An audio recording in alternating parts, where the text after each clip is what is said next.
শিৱসাগৰৰ কোঁৱৰপুৰ মৌজাৰ চাৰিপুৰীয়া ঘাটত দিখৌ নদীৰ ওপৰত নতুনকৈ নিৰ্মাণ কৰি থকা এখন পকী দলঙৰ এটা অংশ সম্পূৰ্ণৰূপে বহি যোৱাৰ লগতে ধেনুবিৰীয়া হৈ পৰাত তীব্ৰ প্ৰতিক্ৰিয়াৰ স্থানীয় ৰাইজৰ। ত্ৰিশূল এছ'চিয়েট নামৰ এটা ঠিকাদাৰী প্ৰতিষ্ঠানে উত্তৰ পূব আন্তঃগাঁথনি উন্নয়ন আঁচনিৰ অধীনত প্ৰায় 17 কোটি টকা ব্যয় সাপেক্ষে নিৰ্মাণ কৰি আছিল 160.94 মিটাৰ দৈৰ্ঘ্যৰ পকী দলংখন। নিৰ্মাণ কাৰ্য সম্পূৰ্ণ হ'বলৈ আৰু মাত্ৰ অলপ বাকী থকা অৱস্থাত দলংখনৰ এটা মূৰ বহি যোৱাৰ লগতে ধেনুবিৰীয়া হৈ পৰে। বিশেষকৈ দিখৌ নদীৰ জলস্তৰ বাঢ়ি অহাৰ লগে লগে নিৰ্মীয়মান দলংখনৰ গাৰ্ডৱাল, কাঠৰ গাৰ্ডাৰ সমূহকে ধৰি বিভিন্ন সামগ্ৰী নিমিষতে উটুৱাই নিয়ে পানীয়ে। ইয়াৰ পৰিপ্ৰেক্ষিতত সংশ্লিষ্ট ঠিকাদাৰী প্ৰতিষ্ঠানটোৱে আগতীয়াকৈ সঠিক পদক্ষেপ নোলোৱা আৰু নিম্নমানৰ কাম কৰাৰ বাবেই এই অৱস্থা হোৱা বুলি অভিযোগ উত্থাপন কৰি তীব্ৰ ক্ষোভ প্ৰকাশ কৰা স্থানীয় ৰাইজে দাবী তুলিছে এতিয়া উচিত তদন্তৰ। এই চিপিয়া ঘাট ডিচিয়ালত মোৰ ঘৰ। এই কালি ৰাতিপুৱা 10টামান বজাত এই ঘটনাটো হৈছে।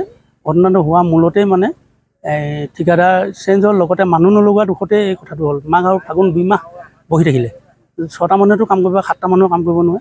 গতিকে চ'ত মাহত মানুহ সৰহকৈ লগাই পেলাই কামটো কৰালে, কিন্তু 18 দিন 19 দিন হোৱাৰ পিছতে আপোনাৰ এই ডাঙৰ পানীটো আহি এই ঘটনাটো কৰিলে। গতিকে দলংখন মাজতে বহি গৈছে। গতিকে কালি ৰাতি এই গাড়ী আহি ইহঁতি পোনালে যদি দলংখন ঠিক নহ'ব মানে নতুনকৈ বনাব লাগিব বস্তুটো। চৰকাৰে সুবিধা দি দিছে, কিন্তু মানুহে এতিয়া ঠিকাদাৰ গাফিলতিৰ কাৰণে এই বস্তুৰ ঘটনাটো হৈছে।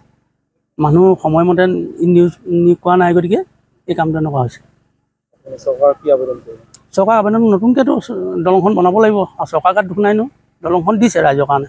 এই মানুহৰ গাফিলতিৰ কাৰণেতো এইটো হৈছে। চৰকাৰটো যোগান নিদিয়াকৈ থকা নাই, দলং নিদিয়াকৈ থকা নাই।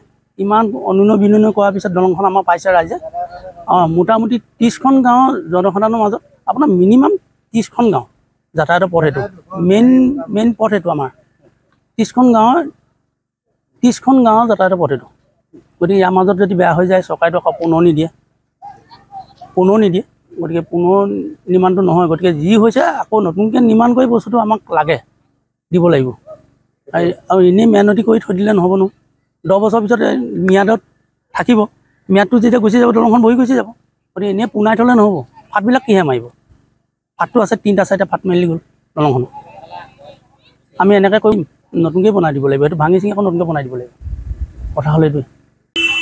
চিৰিপুৰীয়াৰ পৰা আজানপীৰ দৰগাহলৈ সংযোগৰ যি স্থল আছিলে, এই দিখৌ নদীৰ আচলতে এখন দলং ডক্টৰ হিমন্ত বিশ্ব শৰ্মা ডাঙৰীয়াই, মুখ্যমন্ত্ৰী ডাঙৰীয়াই আচলতে এই অঞ্চলটোৰ বাবে এটা উপহাৰ আছিলে।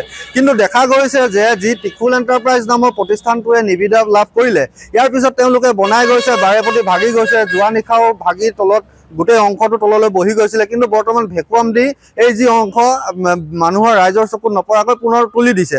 এনেকুৱা ধৰণৰ কাণ্ড আগতো সংঘটিত হৈ আছে। সেয়ে আমি সদৌ টাইমছ তদন্তৰ তৰফৰ পৰা দাবী জনাইছোঁ যে এই ত্ৰিশূল এণ্টাৰপ্ৰাইজ নামৰ প্ৰতিষ্ঠানটোৰ বিৰুদ্ধে বিহিত ব্যৱস্থা গ্ৰহণ কৰিব লাগে, তেওঁলোকক ব্লেক লিষ্টেড কৰিব লাগে। যদি তেনে নকৰে, আচলতে পৰৱৰ্তী সময়ত যেতিয়া দলংখন সম্পূৰ্ণ কাৰ্যক্ষম হ'ব, মানুহ যেতিয়া অহা যোৱা কৰিব, তেতিয়া কিন্তু ভয়ংকৰ দুৰ্ঘটনাৰ সম্ভাৱনা নুই কৰিব নোৱাৰি। আৰু ইয়াৰ লগতে এই যি আপোনাৰ 2 নম্বৰী কাৰবাৰ কৰিছে, নিম্ন মানদণ্ডৰ কাম কৰাত যি হাত উজান দিছে, যি বিভাগীয় আচলতে বিষয়া কৰ্মচাৰী আছে, অভিযন্তা আছে, তেওঁলোকৰ বিৰুদ্ধে আচলতে আইনমূলক ব্যৱস্থা আৰু শাস্তিমূলক ব্যৱস্থা গ্ৰহণ কৰিব লাগে। সেয়া আমি সদৌ টাইমছ তদন্তৰ তৰফৰ পৰা দাবী জনাইছোঁ।